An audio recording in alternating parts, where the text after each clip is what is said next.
I'm Louise Walbeck. I was graduated here with J.R. Cash, and She was Louise Nichols. it was Louise Nichols at that time. And when did you live in Dias? Now, I don't know what year we moved up here. It was after the flood. Okay, it was 1943, and we lived here till 56. Okay. I started school with him and went all through the 12th grade with him, with J.R. Okay. How old were you when you moved here? Do you remember? Well, let's see, I must have been, probably 7. Okay, you were born in 32. We Yeah, moved here in prob- 43, yeah. so she was 11. Was I 11? Yeah, 'cause Wow. I was a baby. Okay. Okay. I guess she remembers. She's younger than I am. She remembers. All right.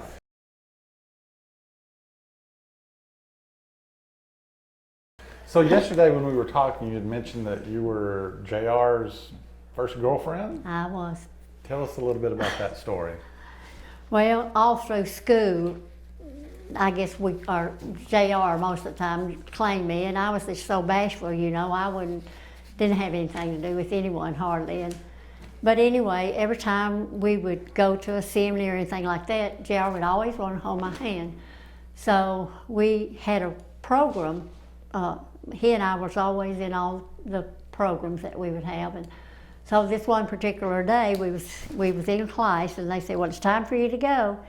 So JR jumped up and grabbed my arm and had books, and he said, here, Louise, you carry the books, because I got to carry my guitar. So here we go down the sidewalk, me carrying all of his books and him with his guitar. And of course, every program we ever had, he had to play that guitar, you know. So that was probably the main thing, you know. And when we had a program in the gym one day, well, of course, all of us girls had this row right here, and all of these boys that we were all really close together, you know, 8 or 10 of us.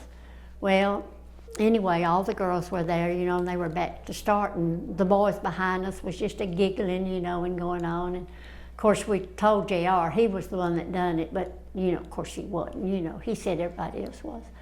But anyway, he reached up there in the front and anyway, aggravated one of the girls in the back. And of course, I could have went through the floor. And so needless to say, the teacher stood up, came back there and asked what happened. So they had to tell him. So she said, that's okay, but you will not have recess for 2 weeks for what you did today. So we didn't even have recess. We had to stay in the study hall for 2 weeks. And but then it was just, most of the time we were just real close. All of us was just real close family.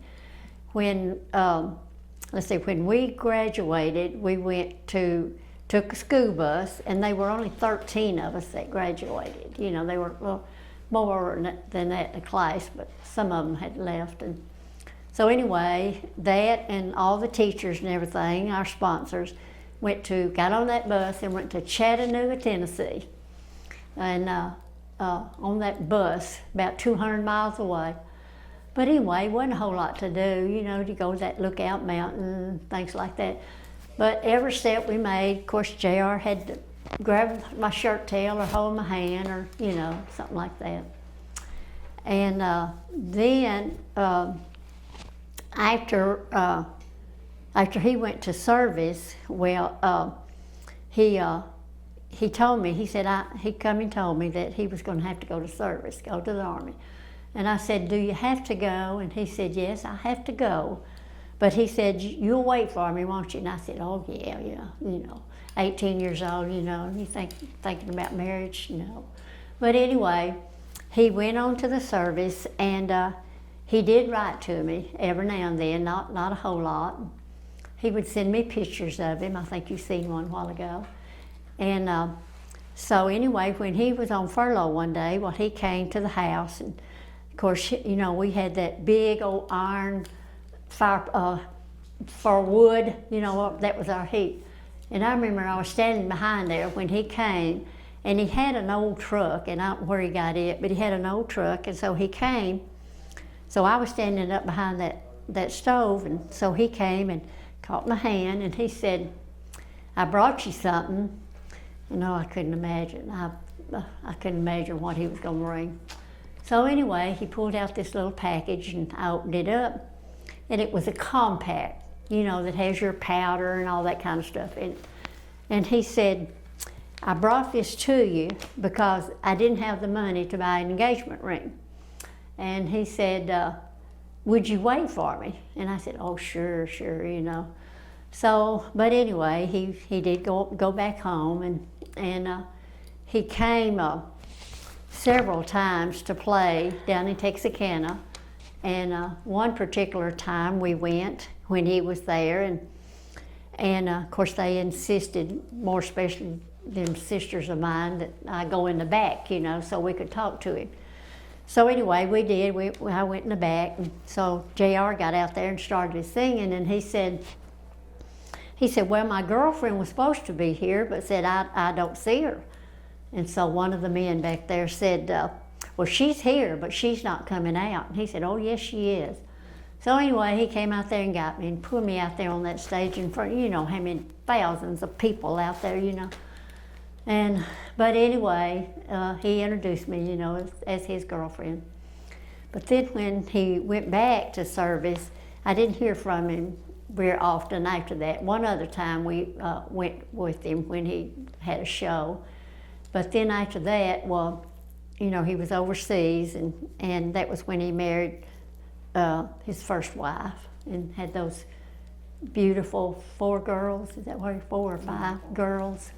And of course they were beautiful children, and of course then later, well, he remarried again and had the boy, and by that time I knew that, he wasn't coming back. I knew he had found what he wanted, but it had been a good life with him. They were dating. Did he ever sing you any songs? Yes, but nothing like, and I didn't like his music at first, because it was loud, and and I didn't really care for it at all. He didn't write you any love songs or anything? Yeah, he did that, and But you didn't like them? well, I grew to like him. I didn't at first, but then I did, and probably I got every one he ever wrote now, all the records, and when we had the reunion, after we'd been to school for 50 years and had the reunion, well, he came, and at that time, my younger sister went with me, and so she videoed it all. And so JR said, you be sure you send us one of those now when y'all have them developed. We said, oh, we will. So anyway, when we got them in, I called and told one of the sisters, Joanne, I told her that we had got the pictures in. Don't think it was Reba then, it's before Reba died. And I said, we got that video in, and she said, well, please send us one and I'll send you the money. So I said, okay. So anyway, we wrapped that all up. And I think we charged them $10 a piece because we was doing it for everybody. So we was going to charge $10 a piece, And so anyway, he said, I'll send you the money. So sure enough, the next 3 or 4 days, I got a check from the House of Cash, with my $10 check, and I still got it. You want to buy it? She still has that check. She never attached it. Do you remember, you said you got all his albums. Do you ever remember hearing any of his songs later and saying, hey, I remember part of that? Yeah, just lots of them, yeah. What was it that he was singing a while ago and we all sung it with him? It was... Well, that was some Christian song, but one of the songs that we talked about was When I Never Got Over Those Blue Eyes. Oh, yeah. Now, she has blue eyes. We don't know if he was singing that to her, but I Still know Miss that's Someone. one of them. Yes, that's it. I Still Miss Someone. Well, one of the ladies that was talking to me yesterday, she said, I don't know if should ask you this, but said I'm going to ask you anyway. She said, did he ever kiss you? And I said, yes. She asked me how it was, and I said, No, she made us walk away before she answered it.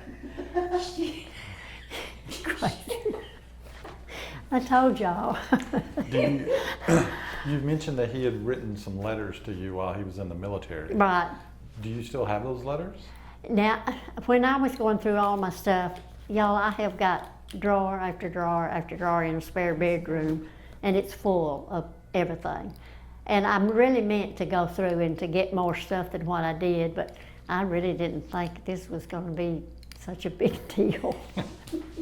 Did he ever mention in his letters, I don't want to get too personal, about his time in the military? He didn't talk too much about it. I know one time when, I think when he was, when he went to that prison and was singing, you know, I think in one of the letters, well, I think he had asked me how I liked that. Did I think the people really liked that? And my gosh, them people was jumping off the wall, you know, they liked it so well, you know, all those prisoners. But that was later, that was Yeah. while he was in the military. They're Yeah. basically asking about military. Well, When he was in the military, wasn't he? No, When he- I guess no, he he wasn't, wasn't was in he? the- Oh, okay. So, but you kept writing letters to him often? Yeah, but not very often because, you know, another thing, buying stamps, you know. Yeah, it cost 3 cents. Well, I can't remember now, but he was the same way, you know, he didn't have the money to, and of course, neither one of us had phones, you know, but, It's a lot easier now. But you say that he would be on furlough and he would come home and yeah, you would that go was out with when, him? yeah, and that was when, that time we didn't go anywhere. That was when he brought me the compact, you know, wanted to know if I was gonna wait for him. And I still have the little thing that it came in, but my compact disappeared. Probably one of the sisters got it, you know.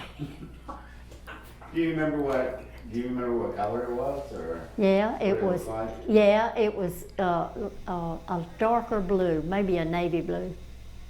Yeah, yeah. Did he tell you where he got it or anything? No, he didn't. He didn't tell me. He just said I didn't have enough money to buy a ring, but this will do till I get home.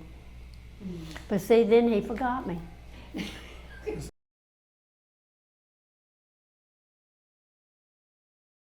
So you'd mentioned earlier that he would perform at school functions. Oh yeah, all the time. Anytime we had a program, I think that was our junior and senior year, well, JR would always have to sing, you know, and I mean, he and I didn't sing by ourselves, but we would always have to sing, you know, and do skits, you know. We always had to do all these crazy skits, you know.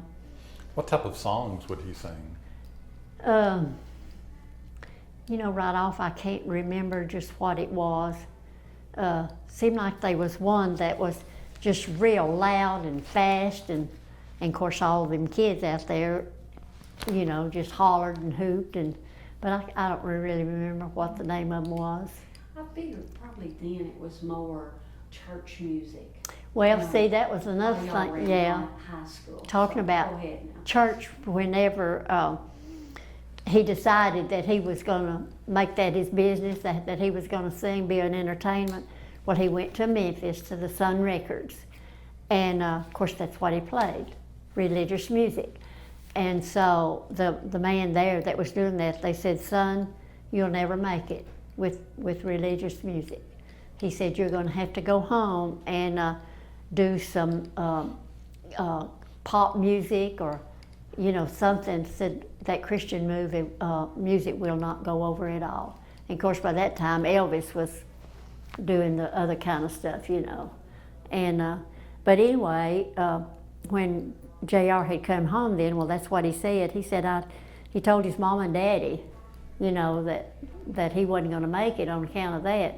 His daddy didn't like it because he wanted JR to sing some Christian music. You know, his dad was a deacon in the church, in a Baptist church here, and his mother played the piano, and, you know, they didn't care for all that loud music and all.